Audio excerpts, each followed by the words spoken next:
Teachers have read it. What's the worst thing that happened in a school trip? Story 1. Not a teacher, but a student. I knew I wasn't popular. I got assigned to a hotel room with 3 other girls who were very vocal about their promiscuity. Fine, whatever. Then they told me none of them wanted to share a bed with me, so they were forcing me to sleep on the floor. Then they started throwing things at me while I was trying to sleep, everything from toenail clippings to pieces of luggage. Then one by one, they all called their boyfriends in the next room over and proceeded to be intimate, on speakerphone. When I asked them if they could be a little quieter, they told me to close my mouth and made me move to the entrance of the room. And they refused to let me use the bathroom in the morning. God, I hated high school. Story 2. Parent here. My son went on a band trip and he said the bus driver was awful. Then later, he texts that they got into a minor accident, but everyone's okay. My wife texts him back, "How close are you to the hotel?" He answered, "Touching it." Story 3. Obligatory, I'm not a teacher. This happened to a class in my sister's school and I have multiple people tell me the story. Pretty sure it's true. High school art class on a trip to another city. They stopped at a rural rest stop with a cafe for refreshments and a toilet stop and got back on the bus and drove off.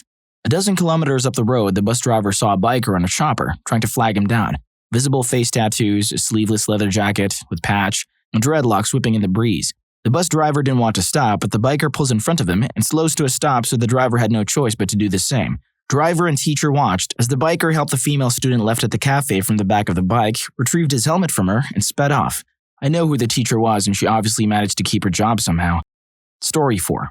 As a teacher, I kept warning the children to not stand up on the bus because if the bus stopped suddenly, they would fly forward and hit themselves against a metal bar. One girl didn't listen and learned the hard way that I was right. As a student on a high school camping trip, about 5 to 7 students were left behind at a national park while the rest of us went to eat pizza in a town several miles away. None of the staff realized they were missing until they showed up an hour later. Story 5.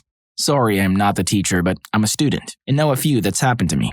We went for a weekend into the mountains for Eco Week. One of the girls ran through the cabin naked. At the time, everyone freaked, but I don't think anyone remembers it now. In 8th grade, I was in a leadership class, and at the end, we went on a hiking trip. We went in 3 separate groups, the fast hikers that would explore more space, the medium group, and the slow group. I went with the slow group as I was very out of shape and we began our climb. I believe we were supposed to all meet up at 2 so we could get back to school. Well, one comes and the teacher grabs the map, and I hear her say to the chaperone, "Wait, where are we?" And as I remember it, we wandered off the map we were given. Terrifying. We wandered around, 2 came. I think at 2:30 the teacher found something and managed to get us back. The teachers were worried. The kids were just playing. Story 6. Kids were going to a conference for a leadership or service-oriented club. They got brought home early because a chaperone found a group of students going at it in one of the rooms that had been pre-planned in a group chat that almost all of the kids on the trip were in. That was a big mess. Story 7. My mom's a teacher and told me on a school trip to some fancy hotel, some girls jumped from one balcony to another, 12 floors up, for a Snapchat video. What? Anyways, just a quick side note, if you like our content and love listening to our stories, please press the subscribe button and turn on the notification bell so you'll get notified of our future uploads. Now back to the stories. Story 8. Just went on a middle school field trip. As a student teacher, where the kids went hiking in a nearby national park. As we were enjoying the hike, we passed by an elderly couple going in the opposite direction. One of our students told the husband that he should have been wearing a bra. I've never seen his teachers more mortified. Story 9. Not a teacher, but when I was in high school, a guy who was a grade above me went swimming in a lake during a school trip and was pulled underwater by an undercurrent. They didn't find him until the next day. Story 10. Well, a camp counselor's story is kind of adjacent since parents put all their trust in camps and their employees to care for their kids. Anyway, the camp contracted with an outside rafting company for teen campers to do a rafting trip. One of their 20-something guides thought it would be awesome to sleep with a 16-year-old girl on said trip. I just remember the dark winds of shame that descended on the whole camp after they all got back. Police interviews. The girl's solemn parents walked through to get to the offices. The camp director, who was not on the trip but was, had to step down and leave at night after the campers had gone to sleep. Story 11. As a first grade student, the worst thing that happened to me was being sent home with pink eye just before my class and I were leaving for a field trip to the Bluebell factory. All I can remember was crying on my mom's lap all day because it was so unfair. Story 12. Not a teacher, but once went on a trip to the woods. One kid climbed up on one of the trees. After 10 minutes of sitting in the tree, he decided to go down. And one branch snapped and the kid fell. Was rushed to the hospital later and is doing fine now. Story 13. Not a teacher, but when I was in 4th grade, our school in Japan had big trips for the grade that they tried to make really fun. In the last few years, I got to go to a Coca-Cola factory and get free cans of Coke and stuff. So my class was hyped, and we were so excited. Well, come to find out, we were switching things up this year, and instead, We were going to a Mitsubishi car factory. The fumes in the engine room made so many kids pass out, almost including me. And yeah, kids were really unhappy and didn't really have a good time. Story 14. I'm not a teacher, but there were lots of things that happened in the 8th grade trip to DC. My friends and I almost got lost because everyone was in front of us, and we got stopped because of a guy directing traffic. He let the cars go for maybe up to 3 minutes, despite seeing nervous 13 and 14-year-olds almost getting lost. Another time, there was a woman yelling at a cop right next to the bus. Another time, we were leaving an ice cream place to get on the bus. There was so much traffic and we were just waiting for 1 to 2 hours. It was so bad that people were recording it because it was usually never that bad. The tour guide literally had to get out of the car and yell at the people in cars and direct traffic. Another time, we couldn't go to Arlington Cemetery for a while because a bag was left there, and everyone had to evacuate because it was suspicious. Since that was delayed, we went to the WTC Memorial. When we were just about to leave the memorial, the police told us to stay there because there was more suspicious activity or something. I was on the verge of having panic attacks many times, but thank God they never turned into actual panic attacks. Story 15.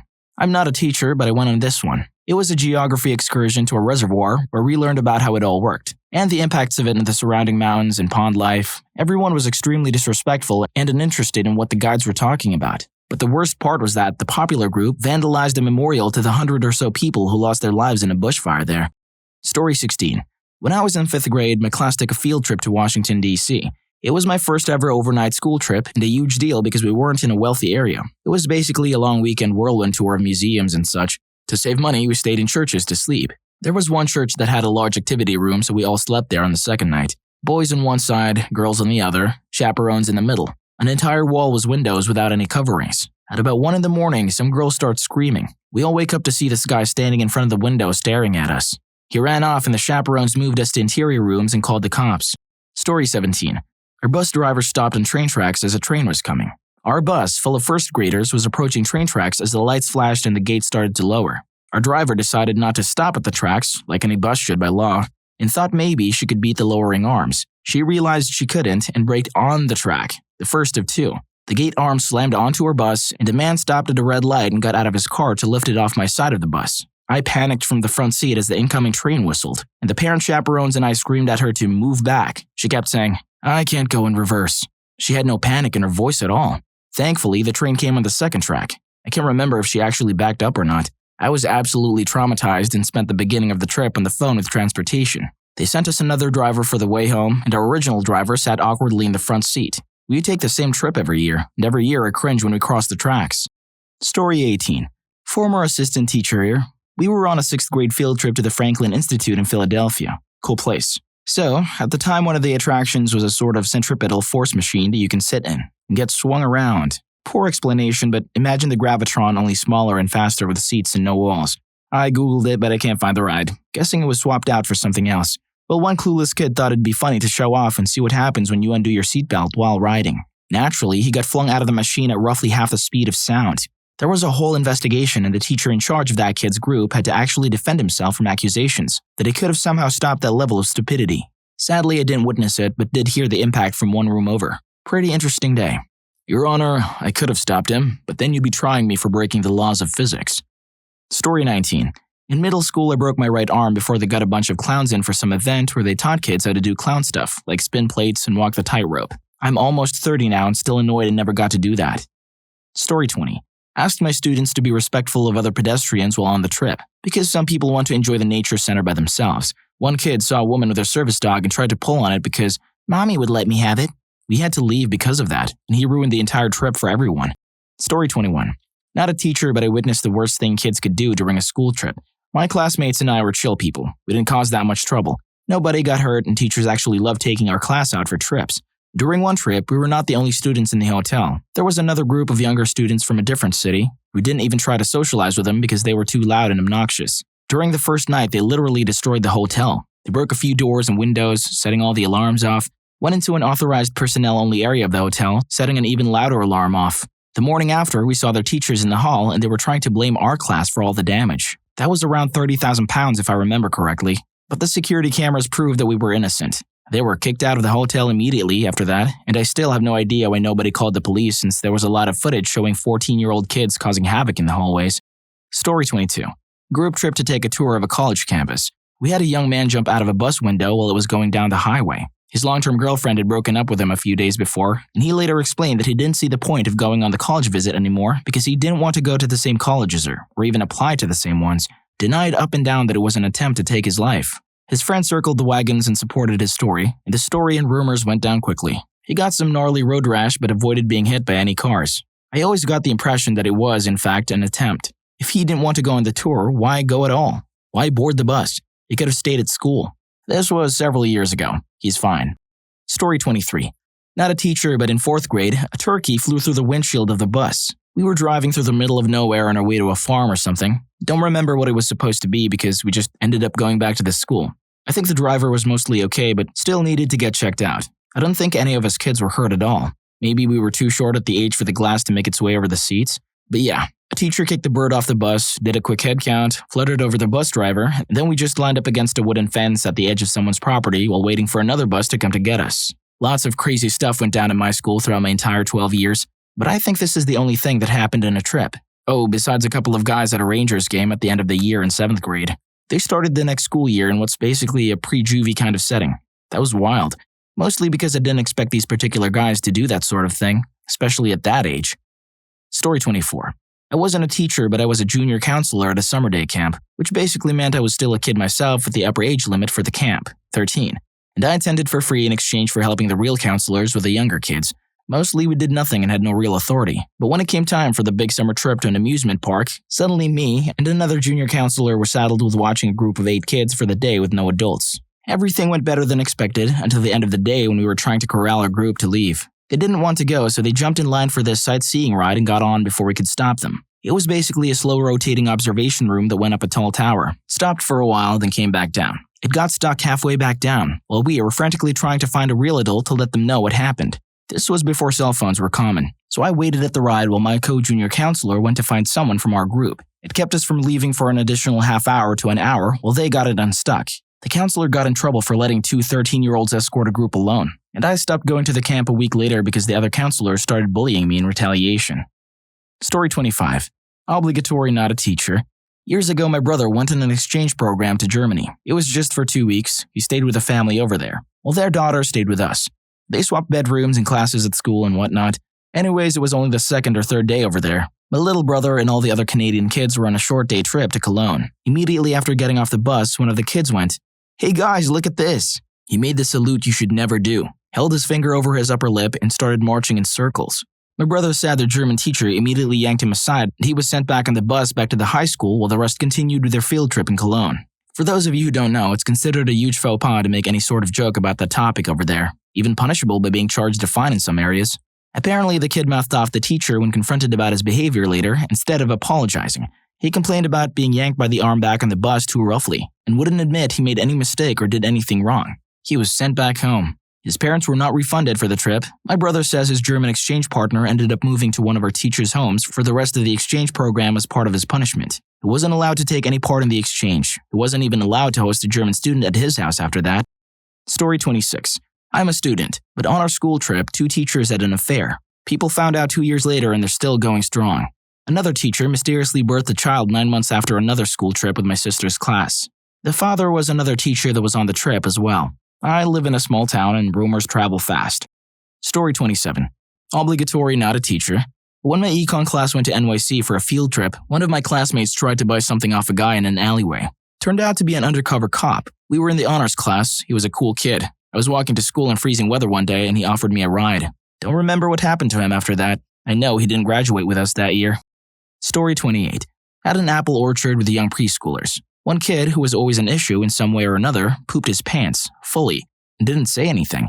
It just happened to pass him and smelled it. There were no restrooms, just a porta potty. Had to stand him on the edge and try and get as much as the flattened turd out of his pants because there was no way he was going to sit in those pants for the 30-minute drive back. I was gagging, and the kid was doing everything but following my directions. At one point, I thought he was going to fall into the hole. It was awful. Story 29. Not a teacher, but a chaperone on a 6th grade trip. And on the bus, a pair of the more developed students proceeded to have a rather extensive makeout session. So I went back there and plunked my dad butt between them. They were not happy. The conversation about teen pregnancy avoidance was even more painful for them. Story 30. Obligatory, not a teacher. The kids were special ed, ranging from nonverbal autistic to diaper-wearing literally nothing has genetically gone right kids. My family member is an actual functioning paraprofessional, and as it was known to the teacher, I was asked to come along as a spare set of eyes. I probably wasn't even legally allowed to be on the trip. I was only 17, but somehow still more responsible than some of the people who actually worked with these kids. They knew me because I was around a lot, and listened to me because I looked like an adult, even though I very much was not. This is a summer program for middle school-aged special ed kids. We take a bus from the summer program's campus to a movie theater. We get there, head count, get snacks, head count, get in line to go into the theater, head count. We're missing one. Not one of mine. The 4 of them were glued to me, the adorable little mutts. The fully adult, paid for this job, the random person has lost one. We'll call him Johnny. We have to look for him. I get my group to link up, I take a hand on either side, one takes hold of my messenger bag strap, and another holds onto my hood. This is a surprisingly efficient way to keep track of 4 barely verbal middle schoolers. As the youngest, least experienced, only volunteer, they gave me the best behaved kids. And off we go to look for a lost lamb. I felt like a soccer mom, but hey, I need to. I let my kids know that we were looking for Johnny, so if they see him, give me a gentle tug. We check the arcade area, and just as we were about to leave, the one with a hand on my bag absolutely yanks. I stop and turn to look. This must be important. She's staring wide-eyed at the claw machine. No, Johnny. I told her we could play the claw machine after the movie. She pulls on my bag again. But this time, I actually thought to ask her, "Did you see Johnny?" Yes. Okay, great, we have a lead. Do you see Johnny now? Yes. Progress. Can you point to where Johnny is now? Without a word, she points at the claw machine, then up. Johnny is sitting on top of the claw machine, the 6 inches of space between it and the ceiling of the nook it was placed in. All we can see is his eyes and his fringe, peeking out over the top. Being 17, I had a track phone. It was 2010, which I used to call my relative to the arcade area. She brought the teacher. The teacher had to go get the ticket taker, who found his manager, who got the maintenance guy, who called his guys.